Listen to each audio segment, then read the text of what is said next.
Okay, we're going to make a little video here to try to help you guys set up end mills in solid holders.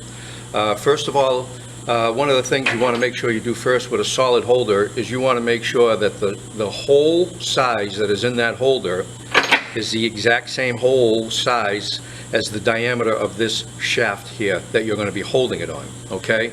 So if you put it in here and it wiggles, do not put that together because you don't have the right tool holder, okay? What I want to call your attention to is this wrench flat right here. That right there, there's the screw that you use to tighten the tool into the holder, and that screw has to go into this flat to make it as good as possible, as safe as possible, that tool is not going to move or pull out of the holder.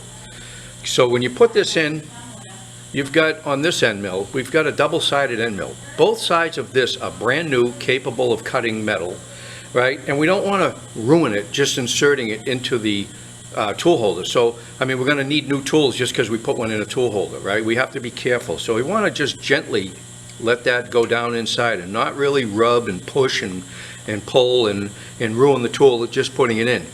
I then like to watch to make sure my flat is on the same side as the screw here. I bring it down, and normally the way I do it is I bring my screw in until it touches. It won't come out. Then I back it off just a teeny bit. I push down and I go in. Nope. There it is. I can go in now, right? Tool's not going to come out because I know that my screw is inside of that flat. So that's what you want to look for.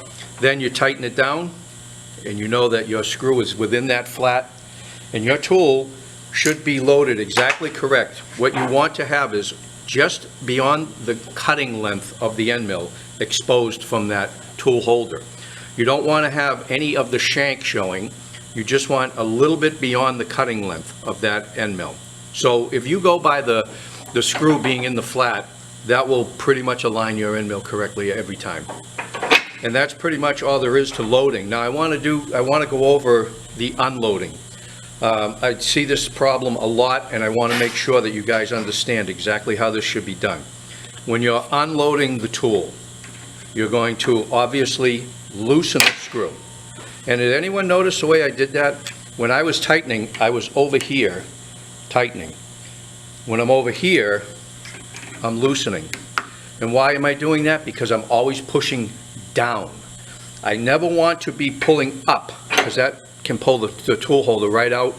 Either it goes on the floor, goes in my foot, whatever could happen.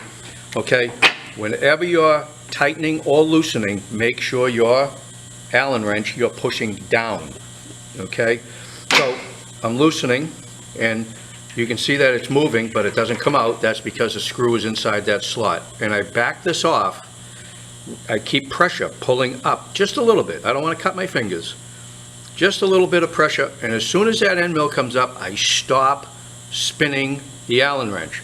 We do not remove that screw for any reason. There's no reason for that to come out unless we're going to put a new screw in. Okay?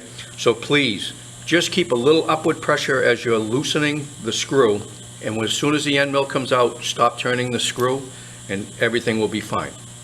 If you have any questions, we're in the shop. See any of us out here, and we'll be glad to help you with it.